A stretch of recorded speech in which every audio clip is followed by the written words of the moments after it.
Good morning, students of class 10th. I hope you are well at your homes and we are meeting after a long time.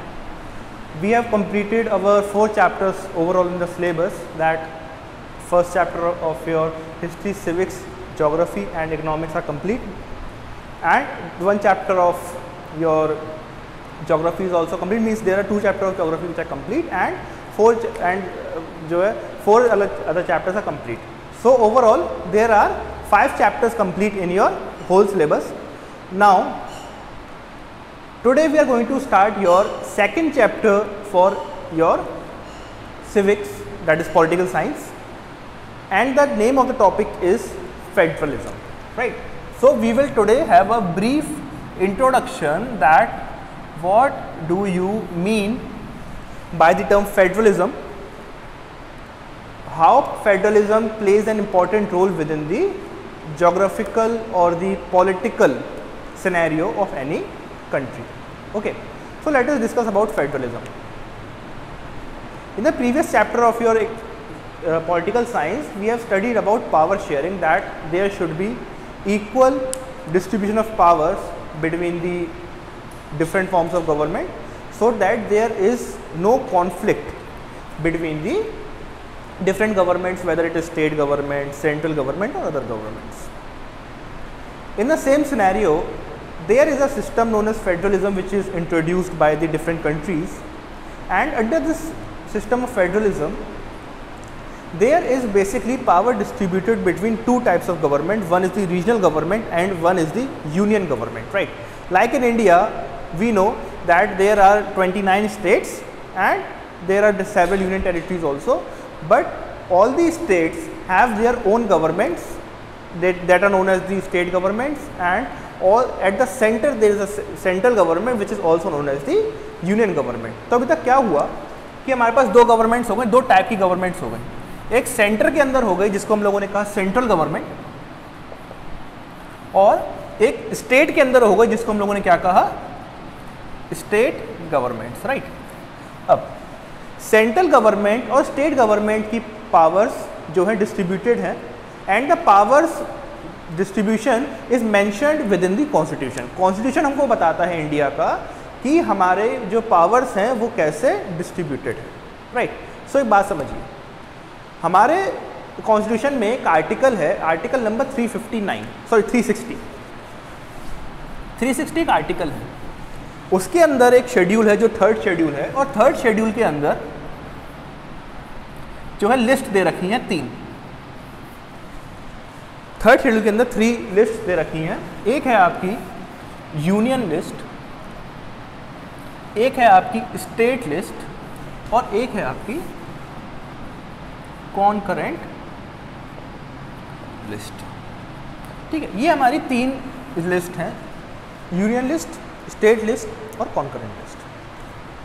Union list के अंदर वो items लिखे हुए हैं जो हमारा jurisdiction है ऑफ द सेंट्रल गवर्नमेंट, क्योंकि सेंट्रल गवर्नमेंट को यूनियन गवर्नमेंट भी कहते हैं, मैंने अभी बताया. सो सेंट्रल गवर्नमेंट हो या यूनियन गवर्नमेंट हो, both of them have the items their jurisdiction listed within the union list. Example, जैसे देश का defence. Defence is an item of the union list. आपने सुना होगा हमेशा इंडियन आर्मी, आपने कभी उत्तर प्रदेश आर्मी नहीं सुना होगा, बिकॉज उत्तर प्रदेश एक स्टेट है एंड इंडिया जो है यूनियन गवर्नमेंट के द्वारा रन करा जाता है. तो जो आर्मी है वो Indian army, Indian navy, Indian air force, right, they all the part of the union list. एक और एग्जांपल लेते हैं हम लोग, जो हमारा इंटेलिजेंस होता है देश का, वो डिफेंस के अंदर ही आ जाता है बेसिकली, वो भी इसी के अंदर आता है. हमारी economic policies, basic economic policies, economic policies, right. अगर हम टैक्सेशन के पॉइंट ऑफ व्यू से देखें तो हमारा इनकम टैक्स,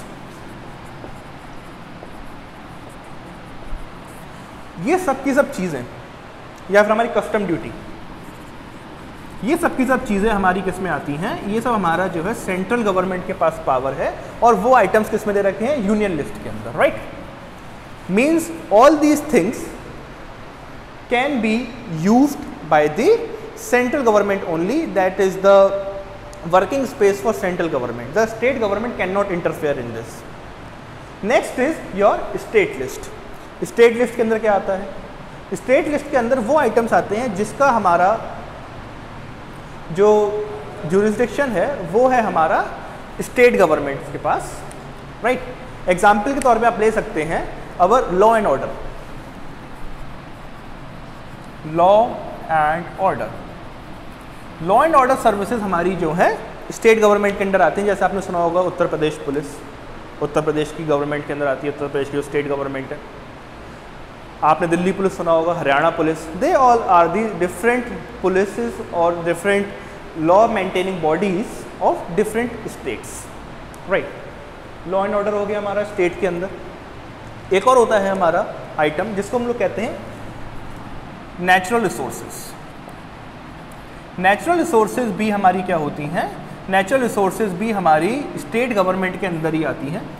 जैसे आपको पता नहीं होगा या फिर अगर पता हो, वो स्टेट्स जहाँ पर नेचुरल रिसोर्सेज ज़्यादा पाए जाते हैं, जैसे हमारी स्टेट्स हैं, झारखंड हो गया, राइट, झारखंड का एरिया हो गया, या फिर हमारा जो है उड़ीसा का एरिया होगा जहाँ पे जो है, या फिर आंध्र प्रदेश का एरिया हो गया जहाँ पर आपके माइंस हैं, whether they are for coal mines, whether they are for gold और अदर आयरन ओर्स और अदर मिनरल्स। तो वो सब क्या है, वो उन स्टेट्स की प्रॉपर्टी है, वहाँ से जितनी भी इनकम होती है वो सब कुछ स्टेट्स के अंदर जाती है।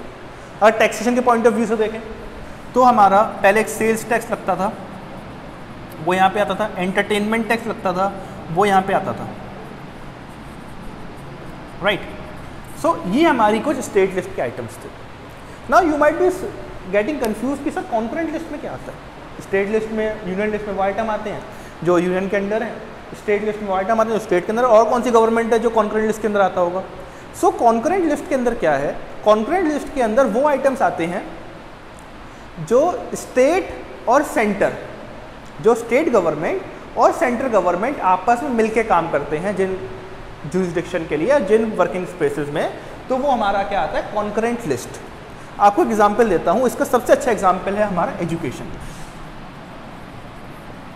एजुकेशन हमारा कॉन्करेंट लिस्ट का आइटम है।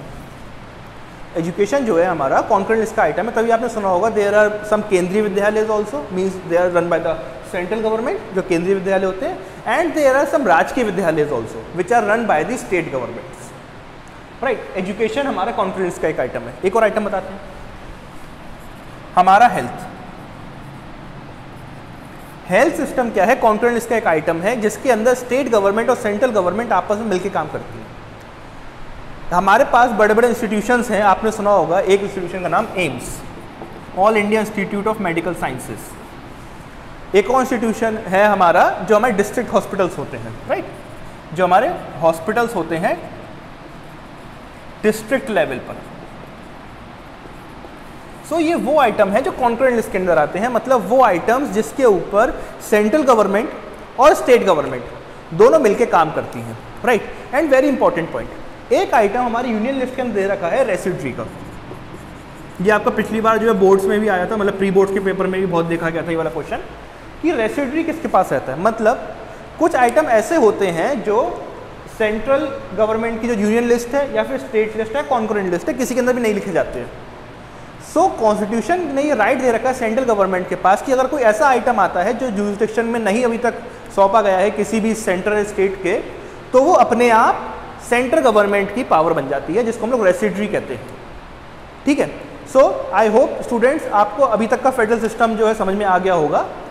We will meet in the next video जिसके अंदर हम लोग जो है डिटेल में डिस्कशन करेंगे कि फेडरल स्ट्रक्चर इंडिया के अंदर कैसा है। So till then stay at your homes and stay safe. Thank you.